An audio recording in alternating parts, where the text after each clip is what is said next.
Betting apps నుంచి పైసా తీసుకోలే. 2016లో betting apps కంపెనీతో ఒప్పందం, ప్రమోషన్. ప్రకాష్ రాజ్ కొంచెమైనా సిగ్గుండాలి కదా. నువ్వు ఇంత పెద్ద మాటలు చెప్తారు మీరు. నేను పొద్దున లేస్తే దేశం అంటాడు, లేకపోతే ఇంకోటి అంటాడు, బీజేపీ మీద యుద్ధం అంటాడు, ఇన్ని మాట్లాడతారు కదా. మరి గీ దందా ఏంది? దొంగ దందా, లంగ దందా. ఇప్పుడు ఆ బెట్టింగ్ యాప్ లీగలా ఇంకోట పక్కన పెట్టండి. ఒకవేళ అది లీగల్ యాప్ని మీరు ప్రమోట్ చేసినా కూడా బాధ్యత గల వ్యక్తిగా ఉన్న మీరు గతంలో ఎంపీగా పోటీ చేశారు.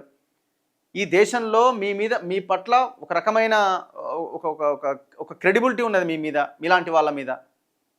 కొంచెమైన కామన్ సెన్స్ ఉండాలి. ఒక బెట్టింగ్ యాప్కి ప్రమోట్ చేస్తున్నామనంటే 2016లో ఆ కంపెనీతో ఒప్పందం చేసుకుని ప్రమోషన్ చేసిండట.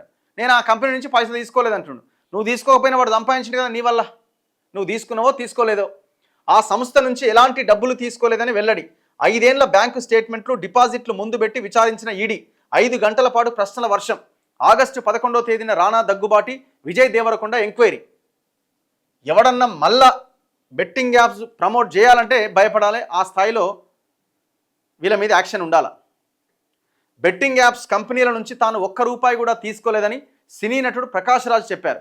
2016లో ఒక బెట్టింగ్ యాప్ కంపెనీకి ప్రచారం చేశా, తర్వాత ప్రచారం మానుకున్నా. బెట్టింగ్ యాప్స్కు ఇకపైన ప్రచారం చేయబోను అని వెల్లడించారు. Online betting apps money laundering case దర్యాప్తులో భాగంగా బుధవారం ఎన్ఫోర్స్మెంట్ డైరెక్టరేట్ ముందు ప్రకాష్ రాజ్ విచారణకు హాజరయ్యారు. ఈడీ సమన్లలో పేర్కొన్న విధంగా ఉదయం 10 గంటలకు ఈడీ ఆఫీస్కు చేరుకున్నారు. తనతో పాటు లాయర్ను తీసుకొచ్చిండు. కానీ విచారణ జరుగుతున్న గదిలోకి ఈడీ అధికారులు లాయర్ను అనుమతించలేదు. జాయింట్ డైరెక్టర్ ఆధ్వర్యంలో 3 సభ్యుల ఈడీ బృందం ప్రకాష్ రాజ్ను విచారించింది. 5 గంటల పాటు స్టేట్మెంట్ రికార్డ్ చేసిరట. దుబాయ్ నుంచి betting app operations. Prakash Raj ప్రధానంగా దుబాయ్ నుంచి ఆపరేట్ చేస్తున్న ఒక బెట్టింగ్ యాప్ కంపెనీతో 2016లో అగ్రిమెంట్ చేసుకున్నానని ఈడీకి చెప్పిండట. ఇందుకు సంబంధించిన డాక్యుమెంట్లను అందించిండు. అగ్రిమెంట్ ప్రకారం బెట్టింగ్ యాప్ కంపెనీ నుంచి తాను ఎలాంటి డబ్బులు తీసుకోలేదని ప్రకాష్ రాజ్ చెప్పినప్పటికీ సదరు కంపెనీ నుంచి ఆయనకు డబ్బు అందినట్లుగా ఈడీ ఆధారాలు సేకరించిందట. అంటే ఆడ కూడా అబద్ధమే ఆడిండు, అక్కడ కూడా మళ్ళీ అబద్ధమే ఆడిండు. ఈ మేరకు 5 ఏళ్ల బ్యాంకు ట్రాన్సాక్షన్లను ఆయన ముందుంచి ప్రశ్నించిరట. పాన్ కార్డ్ ఆధారంగా ప్రకాష్ రాజ్ బ్యాంక్ అకౌంట్లలో గుర్తించిన డిపాజిట్లపైన ఆరా తీసిరట. 2017లో మరోసారి ఒప్పందం పొడిగిస్తామని బెట్టింగ్ యాప్ సంస్థ కోరగా అందుకు అంగీకరించలేదని ప్రకాష్ రాజ్ చెప్పిండు. అయినప్పటికీ గతంలో యాడ్ చేసిన ప్రమోషన్లను 2021లో మరో కంపెనీ నిర్వాహకులు సోషల్ మీడియాలో ప్రచారం చేసిరట. ప్రకాష్ రాజ్ ఈడీకి ఇచ్చిన స్టేట్మెంట్లో వెల్లడించిందట.